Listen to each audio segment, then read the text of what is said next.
अनय साहित्य क्लासेस की आज की कक्षा में मैं एक बार फिर से अलंकार की दूसरी कड़ी को, दूसरे प्रकार को लेकर के आई हूँ। शब्दालंकार पढ़ रहे हैं हम आप लोग। मैं आप लोगों को शब्दालंकार पढ़ा रही हूँ और शब्दालंकार में हम आपको आज वक्रोक्ति अलंकार पढ़ाने वाले हैं।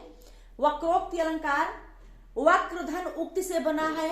वक्रोक्ति दो शब्द, वक्रधन उक्ति से बना हुआ है वक्रोक्ति अलंकार। वक्रोक्ति अलंकार की परिभाषा देखिए, जहां पर बात किसी आशय से कही जाए और सुनने वाला उससे भिन्न दूसरा अर्थ लगा दे, वहां वक्रोक्ति अलंकार होगा। मतलब कभी कभी ऐसा होता है कि हम बात कुछ और कहते हैं, अगला आदमी कुछ और समझता है, तो वहां वक्रोक्ति होता है। और जहां पर हम किसी दूसरे अर्थ से बात को कहते हैं, अगला उस बात को दूसरे अर्थ में ले लेता है, तो वहां पर क्या होता है? वक्रोक्ति अलंकार होता है। क्या होता है? वक्रोक्ति अलंकार। अर्थात जहां पर बात को घुमा कर कहा जाए, बात को जहां पर घुमा के कहा जाए और हम कुछ कह रहे हैं, अगला कुछ समझे, तो ऐसी स्थिति में वक्रोक्ति अलंकार होता है कि घुमाकर कहा जाए और घुमाकर सुना जाए, दोनों अर्थों में वक्रोक्ति होगा। वक्रोक्ति अलंकार के दो भेद होते हैं। पहला है श्लेष वक्रोक्ति और दूसरा है काक वक्रोक्ति। पहला क्या है?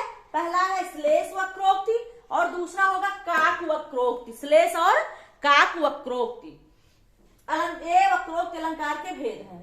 तो आइए देखते हैं श्लेष वक्रोक्ति क्या है। ठीक है, श्लेष वक्रोक्ति जहां पर वक्ता द्वारा कही गई बात को श्रोता सृष्ट अर्थ द्वारा अन्य रूप में ग्रहण करता है, वहां श्लेष वक्रोक्ति होता है।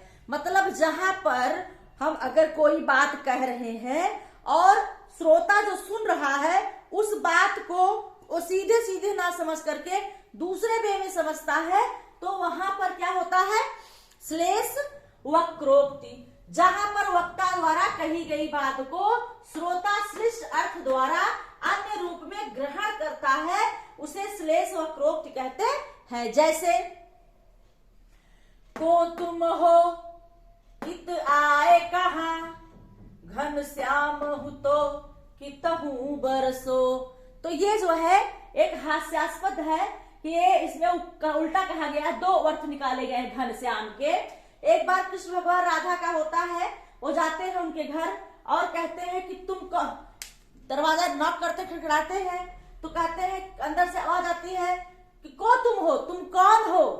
तो कहते हैं और इत आए कहाँ, यहाँ क्यों आए हो? तो कहते हैं कि को तुम हो, कहते घनश्याम है। वो कहते हैं चूंकि भगवान कृष्ण का एक नाम क्या है? घन श्याम, घन के समान श्याम इत घनश्याम। तो घनश्याम है, तो कहती है कि घनश्याम है तो कितहूं बरसो। एक घनश्याम का मतलब होता है बादल। क्या होता है? घन श्याम, घन के समान श्याम। तो यहाँ होगा घनश्याम का दो शब्द, एक कृष्ण के अर्थ में होगा, एक बादल के अर्थ में होगा। तो इस घन माने बादल, श्याम माने काला, तो काले बादल होते हैं घनश्याम। तो यहाँ पर फिर कहते हैं कि घनश्याम हो तो कहूं जाके बरसो, यहाँ कहे आके खड़े हो। तो यहाँ पर क्या है? वक्ता कुछ कह रहा है, श्रोता दूसरे अर्थ में लेकर के यहाँ पर बात हो गई है श्लेष वक्रोक्ति की। दूसरा है काक वक्रोक्ति। काक वक्रोक्ति में क्या होता है? जहां पर कहे हुए वाक्य का कंठ ध्वनि के द्वारा के कारण दूसरा अर्थ निकलता। कभी कभी कहते हैं, हम लोग कहते हैं थोड़ा हमारी वॉइस तेज आती है या हम थोड़ा दूसरे वे में बोलते हैं, तो वहां अर्थ दूसरा निकलता। कभी कभी वही शब्द हम यूज करते हैं, मजाक में लगता है, कभी वही शब्द जो है हमें तमाम प्रकार की जो है क्रोध, गुस्सा आ जाता है सुनने के बाद। तो ये क्या होता है? ये काक वक्रोक्ति हमारे कंठ ध्वनि के द्वारा हम उसके अर्थ को अलग निकाल लेते हैं कि जहां पर कहे गए वाक्य का कंठ की ध्वनि के कारण दूसरा अर्थ निकले, वहां पर क्या होता है? काक वक्रोक्ति। अभी हम किसी कह दें, ए यहाँ बताओ, तो अगला आदमी सोचेगा कि ये मजाक है, गुस्सा कर, बाबू यहाँ ना आओ। तो क्या हुआ? हमारे कंठ बे के द्वारा ही तो ये शब्दों के अर्थों में परिवर्तन हुआ।